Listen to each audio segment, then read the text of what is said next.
I feel so I'm in the audience position when I go off on a random tangent about something no one cares about. They're like, Simon, what are you talking about? What is this? Well.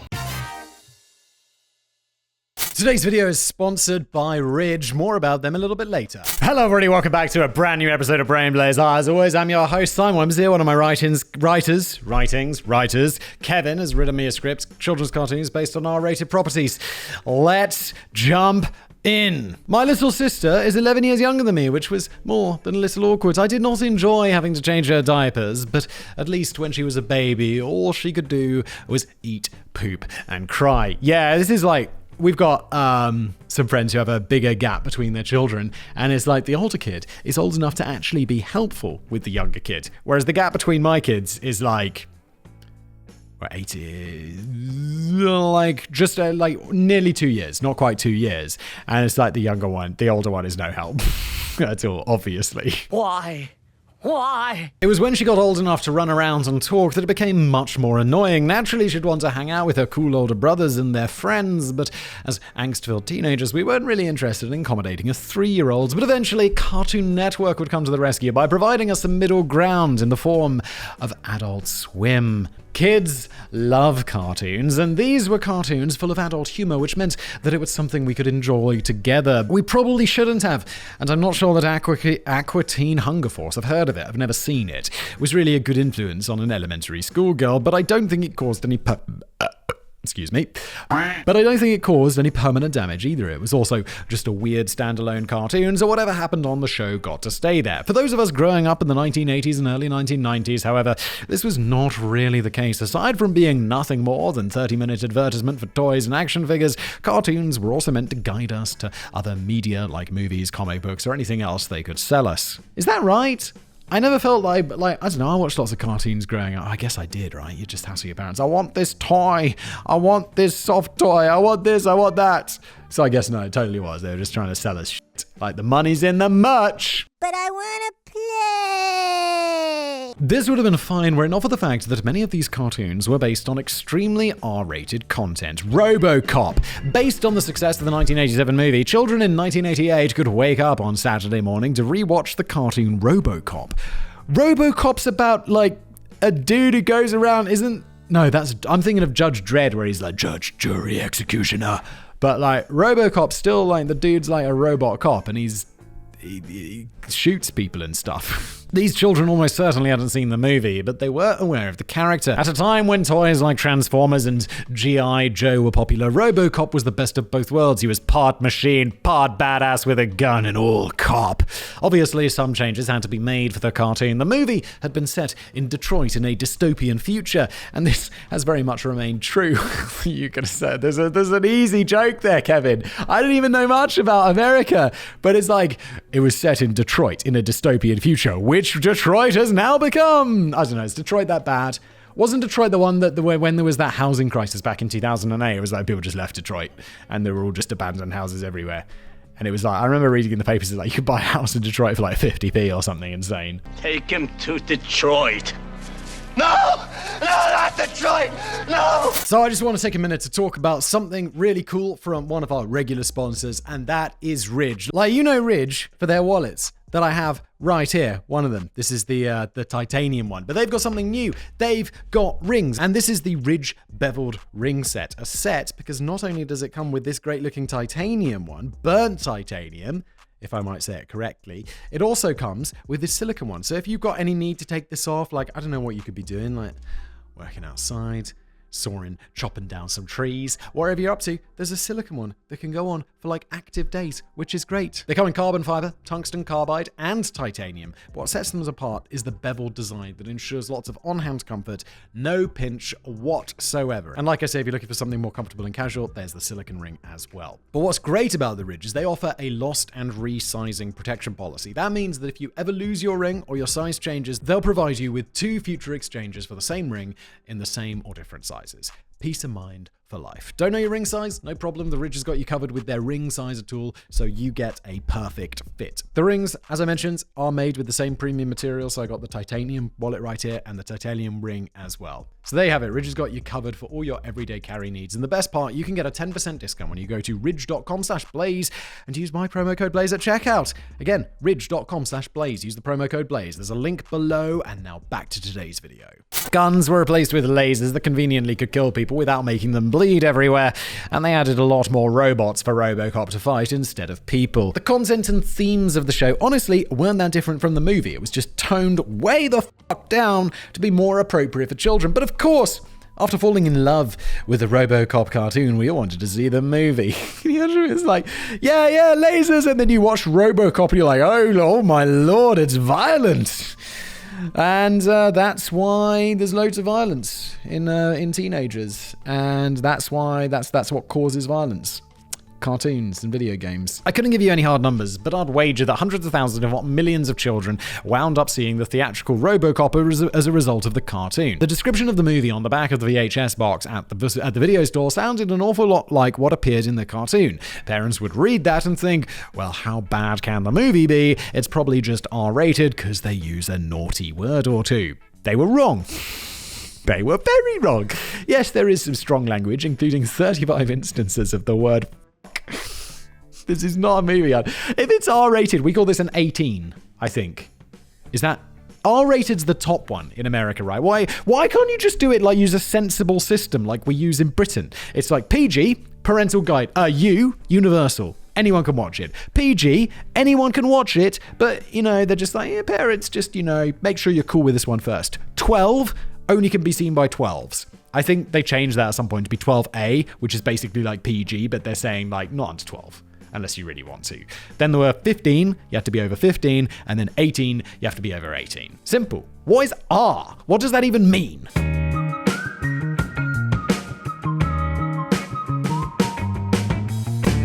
There's also a little bit of full frontal nudity. This is not a movie that you can show kids. I like boobies. It's just a couple of scenes, one of which is largely background action, but it's still in there. Still, none of that is really that bad, as kids would probably giggle at the content like dumb, kids.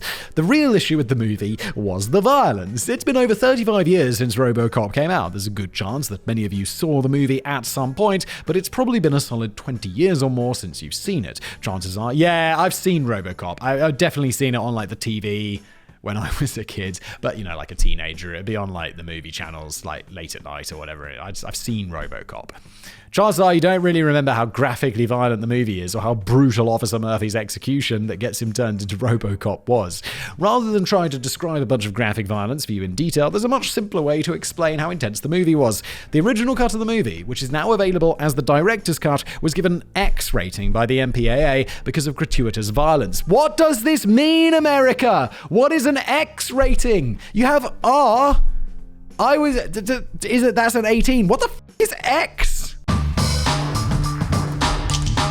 Where did the G, PG, PG-13, R, and X rating system come from? R, restricted, under 17, admitted if accompanied, and X, not admitted if under 17. The MPAA never trademarked the X rating, unlike the other ratings, and it was hijacked by the pornography industry as a means to hype up their material, often adding several X's to imply that their film was much more risque and obscene than others. And the rest, as they say, is history. Director Paul Verhoeven had to tone down the violence a little bit so that he could get the R rating for the theatrical release. Obviously, he succeeded in doing so, but it wasn't until after 8 attempts resulted in X ratings that he finally removed the bare minimum amount of gore required to sneak in that R rating on the 9th try. My dick fell off! Tales from the Crypt. EC Comics, or Educational Comics, was founded in 1944 by Max Gaines. Educational Comics sounds like the shit ones that, your parents would buy for you, and they'd be like, I just wanted Iron Man, I just wanted Superman, I don't want I don't want it to be too educational. Come on, you're taking something I love and destroying it by making me learn. Dicks. I don't know, I didn't really read comics, so no, whatever. His plan was to produce comics about science, history, and the Bible and market them to schools and churches. This wasn't entirely unprecedented. As the series Classics illustrated, it was a popular comic book that took stories like Moby Dick or Great Expectations and turned them into comic books that were more palatable for children. It was an interesting idea, but 3 years later, he died in a boating accident, leaving his son William to inherit the company. William had been studying to be a chemistry teacher, so logically it'd have taken the company in the same direction as his father intended. However, he was also a US Army veteran. He realized that the young men coming back from war no longer cared about caped superheroes. They wanted comics filled with sex and violence, and William was going to give it to them. Does surprise me, comics is something that, you'd think would be so associated with childhood, like books with pictures. But adults like comics as well. And I get it. The company was renamed Entertaining Comics, and they specialized in horror with books like Tales from the Crypt. Their books were so horrific and terrifying that they resulted in the creation of the Comics Code Authority to censor comic books. You've gone far when they're creating a regulatory body to regulate you because you're so intense. If you look back at the books now, they seem really tame, but by 1940 standards, they were absolutely brutal and definitely not intended for children. In 1989, Tales from the Crypt made its television debut. Because the show was produced by HBO rather than appearing on basic cable, they were free to include as much swearing, sex, nudity, and graphic violence as they wanted, which was plenty. Yeah, I guess nowadays they're streaming platforms and stuff, so it's less amazing, but HBO back in the day would be like, oh, there's full-on nudity in this show. This show was well received, and it featured a multitude of guest stars, with Kirk Douglas and Tim Curry both receiving Emmys for their appearances on the show. And just like the original source material, it was absolutely not meant for children. So naturally, when the mid-1990s rolled around, it was time for not one, but 2 Tales from the Crypt shows for kids. The first was a cartoon called Tales from the Crypt Keeper. It was still vaguely horror-themed and was narrated by a cartoon version of the Crypt Keeper, but it was extremely toned down. I watched a bit of it before writing this, as it's basically like watching Scooby-Doo, except the monsters are real and every episode ends with some ham-fisted message like stealing is wrong. It was an unusual choice for a kids' cartoon, but an even stranger property to use for a children's game show. Okay, Secrets of the Crypt Keeper's Haunted House. We're going deep on this brand, aren't we? It was a Saturday morning game show that premiered in 1996. It was hosted by the Crypt Keeper, using the same puppet and voice actor as appeared on the HBO show. Greetings, creeps. You know this program is bound to be a success. As far as game shows for kids go, it was pretty much your standard show, except with a lot more fog and spooky sound effects. I was on a game show when I was a kid, and it was all rigged. Which was a bit disappointing, because you'd be like, oh yeah, that's how it works. And they'd be like, okay, so in this thing, you need to come third. And it was like, okay. It's so rigged. It took my love of game shows away. I mean, I know they're not all rigged, and this is probably just some trashy one. I don't even remember what it was. I couldn't even tell you. But as everyone apparently found really cool, as I talked about before, I was on Art Attack as a kid. I told the story years ago. Someone actually found that on some Chinese website, me on it as a kid, not doing art or whatever. I was just in one of those little sketches, before he goes out and makes the big Art Attack. And I was just thought it was just Art Attack I thought it was just an obscure British show that nobody would have heard of, except a few British people who watched this. But apparently it's a bigger deal than that. And people found this interesting. And now they're like, Simon, you always tell the same stories over and over again. I'm sorry, okay? Just because that was the most interesting thing that's ever happened to me. They would compete in challenges like Fireball Pass, in which a kid would have to stand on a rickety bridge and attempt to deflect balls that were launched at them from the mouth of a giant skull to protect the targets behind them. While RoboCop made some amount of sense as a cartoon because there were lots of toys that they could sell alongside it, Tales from the Crypt is a lot harder to understand the rationale behind. Wait, that's it? Okay. That's the end of that entry. I'm just it's not hard to understand the rationale behind it, in my opinion. They're like, oh, look, some old property where the IP's already been developed and there's already ideas and people are vaguely familiar with it. Let's just spin some more money out of it by selling shit to children. And they're not just selling shit to children, because obviously they didn't do so well with the merchandising or whatever, but you're still creating a property and there's going to be advertising. People are going to make money. It's all about money. The Toxic Avenger. If you're familiar with Troma Entertainment, I am not, then I envy you. Yes, you do, Kevin. They are an independent film company that specializes in making low-budget B horror movies with a completely unnecessary amount of violence. In 2012, they created a YouTube channel where they uploaded many of their movies in full. Okay, I guess you can't make money like that, but can you make enough money to like make movies?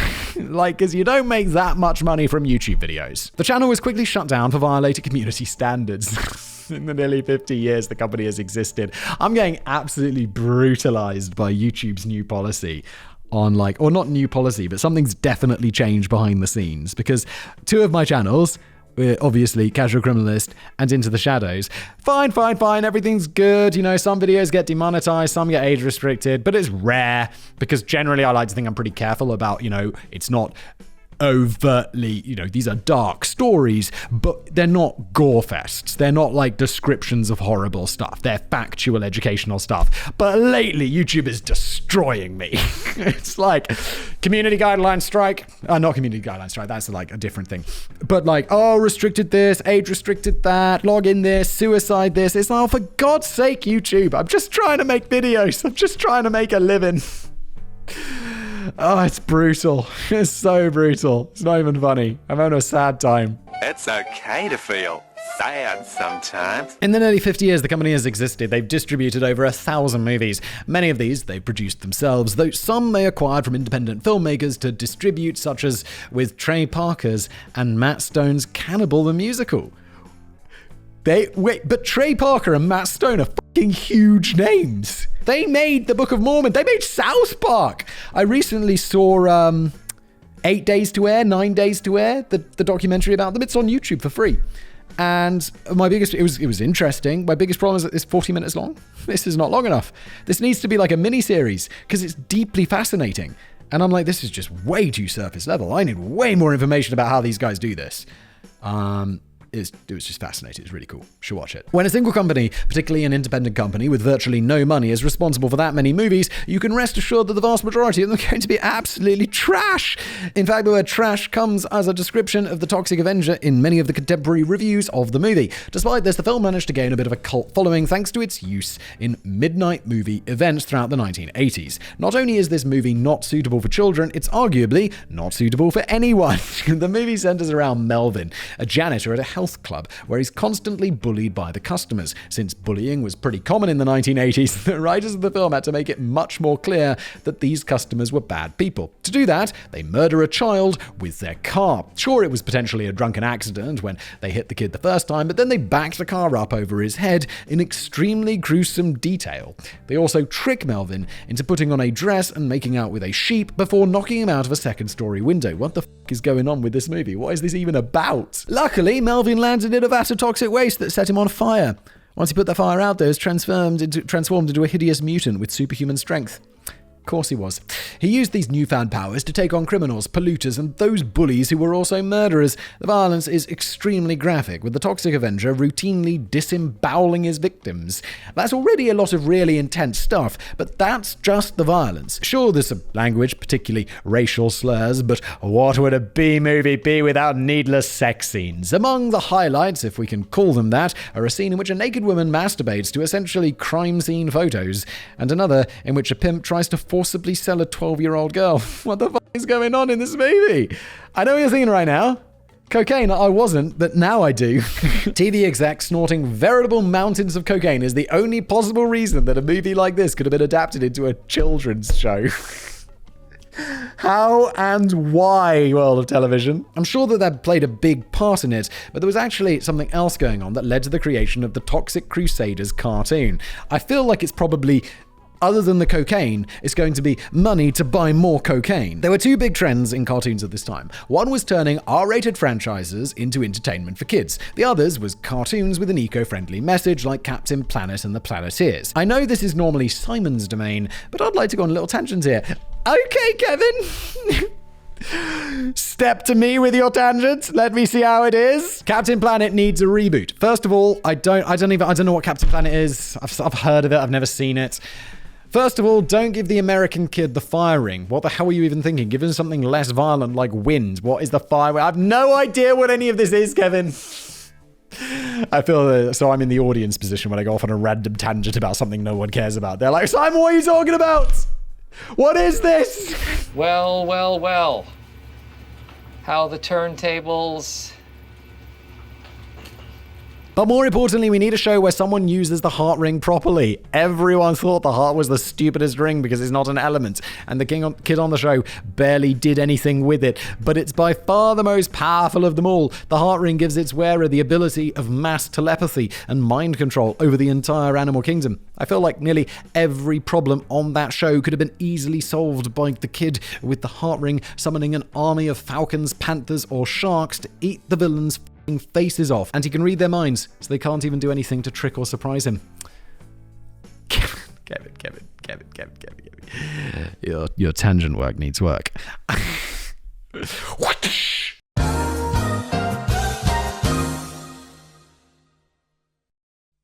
What are we talking about? All right, Toxic Crusaders. Yes, so somebody thought it would be a good idea to take a brutally violent and hypersexualized trauma film and turn it into a cartoon for children because of a very vague toxic waste is bad message. Yes, there was probably a lot of drugs involved in that decision. There was an entire team of toxic waste superheroes, including a sentient janitor's mop, so at least there were plenty of toys that they could market based on the cartoon. You've always got to think about that merch. I was floating a channel around with a mate of mine, like a new channel I'm thinking of starting. You're joking. Not another one? Oh, for God's sake, I can't stand this. And he was like, this is a merch goldmine. I'm like, I hadn't even thought of merch. And he's like, yeah, dude, you could merch the shit out of this. And I'm like, okay. I do have a business small brain sometimes. And he was right. He was like, yeah, you could. I just like making shit. Honorable mentions, Teenage Mutant Ninja Turtles. It all began one cold November evening in 1983. Poor independent comic creator Kevin Eastman and Peter Laird had moved in together, and they were having a rather depressing evening. In an attempt to cheer Laird up, Eastman drew a picture of the masked turtle holding a pair of nunchucks and wrote Ninja Turtle at the top. Laird then added the words Teenage Mutant to the front of it. Eastman saw that his silly drawing was helping to lighten the mood. He decided that if one turtle was funny, then four would be even funnier, and thus Teenage Mutant Ninja Turtles was born. I feel like Kevin and I have just, like, cartoons I watched as a kid. Watched a lot of Simpsons. I've now been reintroduced to ones that I remember. That I'm sure I'm skipping a bunch, but The Simpsons was obviously big. Then there was a cartoon called Magic School Bus, which I had not thought about in 25 years. And then I thought about, because there's a new version on Netflix, which my kid now watches. And I'm like, oh yeah, Magic School Bus was around when I was a kid. Then it reminded me of another show called Recess, which was an American show about kids at recess. Obviously, didn't know what recess meant. What do we call recess in the UK? Playtime? Break time? Morning break? Morning break was the one in the morning, but that was at secondary school. What was it called when I was a kid? We'd play on a playground. It called playtime? I don't even remember. I can't remember what recess is in the UK. This one only gets an honourable mention because while it wasn't originally meant for children, it wasn't really rated R either. The independent comic had a tiny print run, less than 4,000 copies of the first issue were originally produced. Colouring was expensive, so the book was drawn in black and white. But most importantly, it was targeted at teens and young adults. The books were dark and gritty, not because of the black and white drawings, but in tone. Instead of being fun-loving dudes that loved pizza, they swore, they drank, and they murdered their enemies. Sick. They were violent comics, full of blood, though nowhere near as graphic as you'd see in today's other entries. When colour was added, particularly for the covers of the books, the turtles also all wore red masks instead of the 4 different colours to make them more easily identifiable. Since it was already aimed more at teenagers, adapting this for the children was not only going to be a lot easier, but a lot more profitable. Instead of a main protagonist, you had 4. That's already 4 times as many action figure sales, and then you start adding in villains, vehicles, and other side characters, and making this cartoon would be like printing money. One of the main recurring villains on the cartoon was the Rat King, a man covered in bandages that lived in the swamp and ate rats. I assumed he was a rat. But isn't that other guy? There's a big rat who's a good guy in Teenage Mutant Ninja Turtles, right? That's a bloody mouthful. It's TMNT. Isn't that what people call it, TMNT? Teenage Mutant Ninja Turtles. Before the cartoon, he had appeared in Tales of the Teenage Mutant Ninja Turtles number 4, which was both his first and last appearance because Leonard straight up murdered his ass. That wasn't one of those comic book deaths where they just come back later either. Shredder eventually wound up in the location where the Rat King and Leonardo had fought, and he stumbled upon the Rat King's corpse riddled with shurikens, because comic book turtles do not fuck around. I like turtles. All right. There are plenty of other examples of cartoons based on R-rated movies, so maybe next time we can discuss the children's cartoon based on a character who famously said that what is best in life is to crush your enemies, see them driven before you, and to hear the lamentation of their women. Oh my god, that was for children? Holy shit. What's going on?